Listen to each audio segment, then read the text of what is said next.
नमस्कार दोस्तों। कुलधरा गांव, इस गांव का नाम आप में से बहुत से लोगों ने सुना ही होगा। राजस्थान के इस कुलधरा गांव में 200 सालों से कोई नहीं रह रहा। यह गांव पूरी तरह से वीरान पड़ा हुआ है।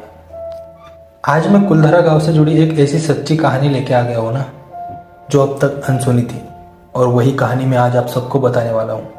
कुलधरा गांव के बारे में जिन लोगों ने सुना नहीं होगा उनके लिए बता दूं, उस गांव में एक जमींदार रहा करता था और वो बहुत पैसे वाला था। जो चाहता वो कर लेता था। फिर एक दिन ऐसा आया कि उसकी नज़र गांव के मुखिया की बेटी पर पड़ गई। वो कहने लगा कि शादी करूंगा तो इसी लड़की से करूंगा, और उस लड़की को वो परेशान करने लगा। लेकिन वो लड़की बहुत ज़्यादा चिढ़ती थी उससे, उसे वो बिल्कुल पसंद नहीं था। फिर उस लड़की ने यह बात अपने पिताजी को बता दी। उसके पिताजी भी उसको पसंद नहीं करते थे। उसके पिताजी ही क्या, सारे गांव वाले भी उसे पसंद नहीं करते थे। जब उसने ये बात बोली कि कल मैं तुम्हारे बेटे को ब्याह के ले जाऊंगा, तुम्हें हिम्मत होगी तो रोक के दिखा देना, फिर रातों रात उन गांव के लोगों ने सभा बैठा ली। और सच बता रहा हूँ दोस्तों, ये उन लोगों की आखिरी रात थी। उस गांव में उन लोगों को आखिरी बार देखा गया था। वो हमेशा के लिए उस गांव से उस रात को गायब हो गए और जाते जाते उस गांव को श्राप दे गए कि इस गांव में आज के बाद कभी भी कोई भी बच नहीं पाएगा, और जो भी इस गांव में आएगा उसका अंत निश्चित होगा। ऐसा बोलकर पता नहीं वो लोग कहाँ चले गए। लगभग 200 साल बीत चुके हैं, लेकिन उन लोगों का कोई पता नहीं चला। लेकिन आपको पता है, उसके बाद भी कुछ लोग वहाँ पर बसने के लिए आए थे, वहाँ बसने की कोशिश भी की थी, लेकिन उनके साथ कुछ ऐसी घटनाएं घट गई कि उसके बाद उन लोगों ने उस गांव की तरफ देखा भी नहीं। मैं आज उन्हीं लोगों में से एक परिवार की कहानी आपके सामने लेके आया हूँ, जिन्होंने इस गांव में बसने की कोशिश की थी। लेकिन उनके साथ जो घट गया था ना, उस घटना के बाद उनके खानदान में से कोई भी इस गांव का चेहरा नहीं देखना चाहता था। आइए शुरू से जानते हैं इस कहानी को। ये तकरीबन 150 साल पहले की घटना है। जब ये घटना घटी थी उसके तकरीबन 50 साल बाद की ये घटना है दोस्तों। दरअसल इस गांव में कुछ ऐसे भी लोग थे जिनके रिश्तेदार बाहर गांव रहा करते थे। कोई जैसलमेर में रहता था, कोई जयपुर में रहता था, और न जाने कहाँ रहते थे। तो उन रिश्तेदारों को जब ये बात पता चली कि हमारे जो रिश्तेदार थे कुलधरा गांव में रहते थे वो रातों रात गायब हो गए हैं, तो उन्होंने सोचा कि वहाँ जमीन होगी, घर होंगे, क्यों ना हम वहाँ पे जाके बस जाए। फ्री की जमीन, फ्री का घर, सब कुछ मिल जाएगा। और फिर 15-20 परिवार वहाँ पर रहने के लिए आ गए और वहाँ रहने लगे। लगभग 1 महीना बीता होगा। फिर इन लोगों ने एक बैठक बिठाई और उस बैठक में तय किया कि हम में से जो आदरणीय और बड़े हैं उनको हम इस गांव का मुखिया बना देंगे। फिर एक आदरणीय व्यक्ति को मुखिया बना दिया गया। लेकिन इस 1 महीने में एक और बात सामने आई थी कि जो लोग वहां से गायब हुए थे वो भले ही वहां से गायब हो गए हो, लेकिन उनकी प्रेजेंस अभी भी उनके रिश्तेदारों को वहाँ पे फील हो रही थी। उन्हें ऐसा लगता था कि उनके पास ही कोई मौजूद है। सभी लोग कंफ्यूज थे क्योंकि ये सभी को एक्सपीरियंस हो रहा था। फिर उस बैठक में वो बात उन लोगों ने रखी और कहा कि जब हम रात में घर से बाहर निकलते हैं तो हमें ऐसा फील होता है कि कोई हमारा पीछा कर रहा है, कोई हमारे साथ साथ चल रहा है, हमको कोई नुकसान पहुंचाने की कोशिश कर रहा है। तो इस बैठक में ये लोग डिसाइड करते हैं कि हम एक कानून बनाएंगे कि सूर्यास्त के बाद अपने घरों में से कोई भी बाहर नहीं निकलेगा, और अगर कोई निकला तो देखेंगे उसे कोई छोटा मोटा दंड दे देंगे, नहीं तो अपने आप ही उसे दंड मिल ही जाएगा।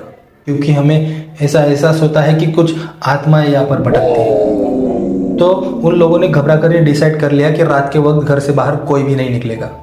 उनमें से एक आदमी था जिसका नाम आदित्य था, और वो भी अपनी पत्नी और 5 साल के बेटे के साथ वहां पर रहने के लिए आया हुआ था। उसकी बीवी का नाम चंचल था, और जैसा नाम वैसा काम भी था। वो हरकतों में बहुत ही चंचल थी। वो जब यहाँ पर आए तो वो बहुत ही एक्साइटेड थी कि हम कुलधरा जाएंगे। वहाँ पे हमारे रिश्तेदार रातों रात गायब हो गए थे। कितनी अमेजिंग जगह होगी ना, कितना डिफरेंट एक्सपीरियंस मिलेगा।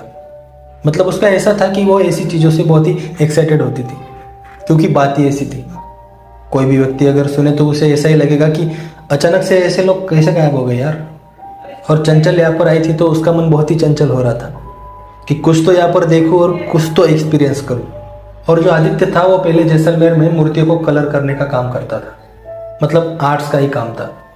तो उसने डिसाइड किया कि पास में ये एक टाउन है, क्यों ना वहाँ पे मैं मूर्ति को कलर करने की दुकान खोल लूँ, क्योंकि जैसलमेर वहाँ से दूर था। उसने डिसाइड किया कि वहाँ पे दुकान खोलूँगा, रोजी रोटी के लिए कमाऊँगा और शाम को घर लौट आऊँगा। फिर अगला दिन निकला और वो अपनी पत्नी को बताने लगा कि देखो चंचल, कि रात को डिसाइड हुआ है कि हमें घर से बाहर नहीं निकलना है, क्योंकि क्या पता जिस घर में हम रह रहे हैं उनकी आत्मा आ जाए। क्योंकि उसे पता था कि चंचल कितनी चंचल है। और ऐसा बोलकर वो काम पर निकल गया। शाम को जल्दी घर लौट आया, क्योंकि उसे घबराहट हो रही थी कि मेरी पत्नी अगर घर से बाहर निकल गई तो मैं लेने के देने पड़ जाएंगे, क्योंकि अब डर लगने लगा था। वो एक्सपीरियंस सबके साथ हो रहा था और वो जल्द ही घर पहुंच गया। जब वो घर पहुंचा तो सब नॉर्मल था। उसकी बीवी खाना बना रही थी, तब उसे राहत मिली। ऐसे करते करते 15 दिन बीत गए, सब नॉर्मल चल रहा था और चंचल भी रात के टाइम घर से बाहर नहीं निकलती थी। फिर एक दिन की बात है, जैसलमेर से एक आदमी सैर के लिए वहाँ पर आया हुआ था और वो आदित्य की दुकान के पास आता है और वो आदित्य से कहता है कि भाई तुम तो बहुत ही अच्छी तरह से मूर्तियाँ पेंट कर लेते हो। वो बोलता है कि हमारे रिश्तेदार के यहाँ शादी है और अगर हम आपको कलर का काम दे तो क्या आप जल्द से जल्द काम खत्म करके दे सकते हो? तो आदित्य तुरंत से हाँ बोल देता है, जी हाँ हुजूर, जल्दी से बना के दे दूंगा। आदित्य खुश हो जाता है और सोचता है कि ये अमीर आदमी की यहाँ की शादी हो सकती है, ये जितना भी ऑर्डर देगा मैं मना नहीं करूँगा और ये ऑर्डर ले लूँगा, तो रात काम खत्म करके दे दूंगा और बहुत सारे पैसे मिलेंगे। यही सोचकर वो हाँ बोल देता है। वो आदमी एडवांस देकर निकल जाता है। फिर आदित्य अपने काम में लग जाता है। फिर काम करते करते रात हो गई। आदित्य सोचने लगा कि मैं तो शाम की 5 बजे ही निकल जाया करता था और अब तो लगभग रात के 9 बज गए हैं। आदित्य सोचता है कि सब सामान लेकर घर चला जाता हूँ और फिर रात भर जाकर घर में काम कर लूँगा, लेकिन आज मैक्सिमम काम कंप्लीट कर ही दूंगा। तो उसने पोटली में सामान लिया और निकल पड़ा घर की तरफ। घर पहुँचते पहुँचते उसे 10:30-11 का टाइम हो गया था। उसे ऐसा लग रहा था कि बहुत ज़्यादा रात हो गई है। उस समय लोग बहुत जल्दी सो जाया करते थे। तो जब ये घर पे पहुंचा और उसने देखा तो तब ये बहुत ज़्यादा टेंशन में आ गया। घर में देखा तो उसका बच्चा अकेला सो रहा था। वो चिल्लाने लगा, चंचल चंचल करके आवाज़ देने लगा। चंचल की कोई आवाज़ नहीं आ रही थी और उसका बेटा भी बहुत गहरी नींद में सो रहा था। वो उसे जगाकर पूछने लगा, बेटा मम्मी कहाँ है? वो बच्चा अपनी लैंग्वेज में बोल देता है कि मुझे नहीं पता, मम्मी मुझे खाना खिलाकर कहाँ चली गई। ये बहुत टेंशन में आ गया। अपना सामान बाजू में रखा और सोचने लगा कि यार आज तो बहुत अच्छी खबर लेके आया था, लेकिन पता नहीं ये कहाँ चली गई। रात के वक्त इतने दिन से नहीं निकल रही थी, लेकिन आज क्यों निकल गई? ढूंढते ढूंढते वो घर से बाहर निकला। आवाज़ लगाई लेकिन कोई आवाज़ नहीं आई और बाकी लोग भी सो चुके थे। और फिर उसने लालटेन उठाया और चंचल को ढूंढने के लिए निकल लिया और ढूंढते ढूंढते गांव के एंड तक पहुंचा, एक खंडर से दिखने वाले पुराने से घर के पास। वहां पहुंच के देखा तो चंचल वहां पर बैठकर सिसक सिसक कर रो रही थी। चंचल को इस हालत में देखकर वो काफी ज्यादा घबरा गया कि चंचल इतनी रात को यहाँ पे आके क्यों बैठी है, और बैठी है तो बैठी है लेकिन रो क्यों रही है।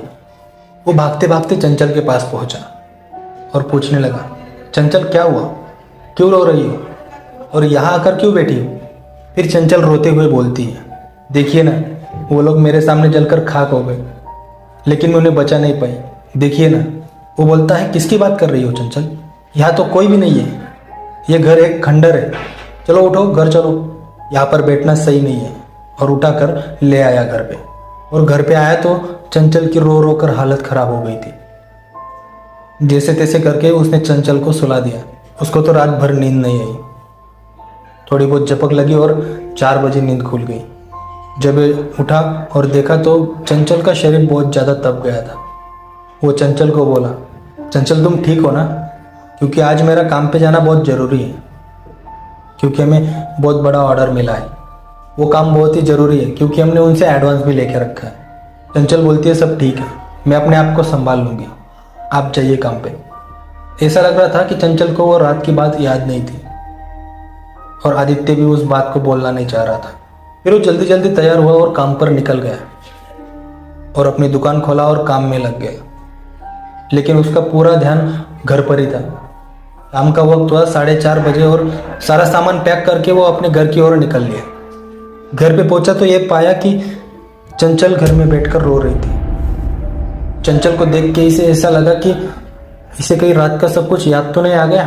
चंचल के पास पहुंचा और पास जाके देखा तो पाया कि चंचल बहुत देर से रो रही थी। उसकी आंखें पूरी लाल हो गई थी। वो बोला कि क्या हुआ चंचल? वो बोली कि पिछली रात का सब मुझे याद आ रहा है। वो लोग मेरे सामने ही मर गए, मैं उन्हें बचा नहीं पाई। फिर वो चंचल को बोलता है कि चंचल, तुमने जो रात को देखा वो बस एक वहम है, उसमें कोई भी सच्चाई नहीं है। देखो, कल रात को तो घर से बाहर निकल गई, लेकिन आज के बाद घर से बाहर मत निकलना। ऐसा बोल के वो लोग खाना खाते हैं और आज रात सो जाते हैं। फिर तकरीबन रात के 2-2:30 बजे उसे प्यास लगी और ये उठा और बाजू में देखा तो चंचल नहीं है। ये डर गया। 2-3 बार चंचल चंचल करके आवाज लगाई, उठा और लालटेन लेकर बाहर की तरफ भागा और बाहर जाकर देखा तो चंचल वही जगह पर बैठकर सिसक सिसक कर रो रही थी। इसका दिमाग खराब हो गया कि यार क्या चल रहा है। फिर वो चंचल के पास गया और चंचल को बताया कि कुछ नहीं हुआ है, कोई नहीं जला है, यहाँ पे कोई मरा नहीं है, और उसे उठाकर घर पे लेके आए। उस रात को भी उसे नींद नहीं आई। फिर ये बात अगली रात को भी रिपीट हुई। फिर ये सोना ही बंद कर दिया। 7 दिन लगातार ऐसे ही हुआ। फिर ये सोचने लगा कि यार नींद भी पूरी नहीं हो रही है और जो काम पड़ा है वो भी पूरा नहीं हो रहा है। ये रोज रोज ऐसे रात को बाहर चली जा रही है। जहाँ पर ये लोग रहते थे ना, वहाँ पर एक बड़ा मंदिर था। वहाँ पे एक सिद्ध बाबा रहा करते थे। फिर वो उसे उस बाबा के पास लेके गया। बाबा को सारी बात बताई। बाबा बोले कि महादेव की कृपा से सब ठीक हो जाएगा। मैं एक छोटा सा हवन करा देता हूँ यहाँ पे। हवन करवाया गया। फिर बाबा जी बोले कि बेटा, अगर 2 दिन में सब ठीक नहीं हुआ ना तो मैं खुद तुम्हारे साथ चलूंगा और देखूंगा कि क्या किया जा सकता है। फिर अब उसके मन को थोड़ी ठंडक मिली थी कि हवन करवाया है तो सब कुछ ठीक हो जाएगा। और फिर ये घर आया और पूरी रात जागकर उसने काम को कंप्लीट किया। फिर दूसरे दिन काम पे गया। काम से घर आया तो देखा कि चंचल अब नॉर्मल थी, कुछ भी नहीं हुआ था और सब नॉर्मल चल रहा था। फिर वो सब बहुत खुश थे। उन्होंने खाना वाना खाया और रात को सो गए। लेकिन ये रात को बीच बीच में उठकर देख रहा था कि सब नॉर्मल है ना। सब नॉर्मल था। चंचल उस रात कहीं पर भी नहीं गई। फिर वो सुबह उठकर अपने काम पे निकल गए। फिर दूसरे दिन की एक मनहूस काली रात आई। उस रात को आदित्य को ऐसा लग रहा था कि कुछ छीन जाएगा, कुछ तो खत्म हो जाएगा। लेकिन चंचल भी ठीक थी और बेटा भी ठीक था। सब कुछ नॉर्मल था। वो घर से बाहर भी नहीं निकल रही थी। आदित्य को बहुत ही थकान थी, तो उस रात को उसे बहुत ही गहरी नींद आ गई और रोज की तरह उसकी आंख खुली सुबह 4 बजे। और आजू बाजू में देखा तो चंचल वहां पे नहीं थी। ये घबरा गया। घबराते हुए ये आज चिल्लाया नहीं। उसी घबराहट में लालटेन उठाई और बाहर की ओर बढ़ गया। वो भागते हुए उस खंडर के पास पहुंचा और उस खंडर के पास उसने जो देखा ना, उसे देख के उसके हाथ से लालटेन छूट गई। क्योंकि सामने एक ऐसा मंजर, एक ऐसा नजारा छाया हुआ था ना, उसे वो जिंदगी भर तक नहीं भुला सकता था। उस खंडर के सामने एक सूखा पेड़ था और उस पेड़ पर लटक रही थी चंचल की लाश। ये अपने आप को रोक न सका।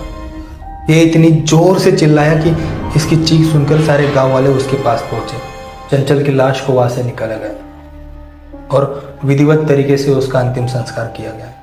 और फिर उसने गांव वालों को सारी बात बताई। ये बात सुनकर सारे गांव वाले चिंता में आ गए और सबने डिस्कस किया कि ऐसी परेशानियां यहाँ पर हो रही है तो यहाँ पे रुकना सही नहीं होगा। बाकी लोग बोले कि हम लोग यहाँ से गांव छोड़कर चले जाएंगे और बाकी लोग बोलते हैं कि इसकी पत्नी पागल थी क्योंकि उसकी हरकतें ही ऐसी थी। फिर आधे लोगों ने वो गांव छोड़ दिया और जो बचे थे वो वहाँ पर रहने लगे। लेकिन जो रुके उनके साथ कुछ ऐसी दुर्घटनाएं हो गई कि यह गांव पूरी तरह से भूतिया गांव में तब्दील हो गया और आज भी यह गांव वीरान पड़ा हुआ है। ये कहानी आपको कैसी लगी कमेंट में ज़रूर बताएं। और अगर आपके पास भी ऐसी कुछ सच्ची घटनाएं कहानी है तो आप मुझे इंस्टाग्राम या ईमेल पर डीएम कर सकते हैं। मिलते हैं अगली कहानी में। धन्यवाद।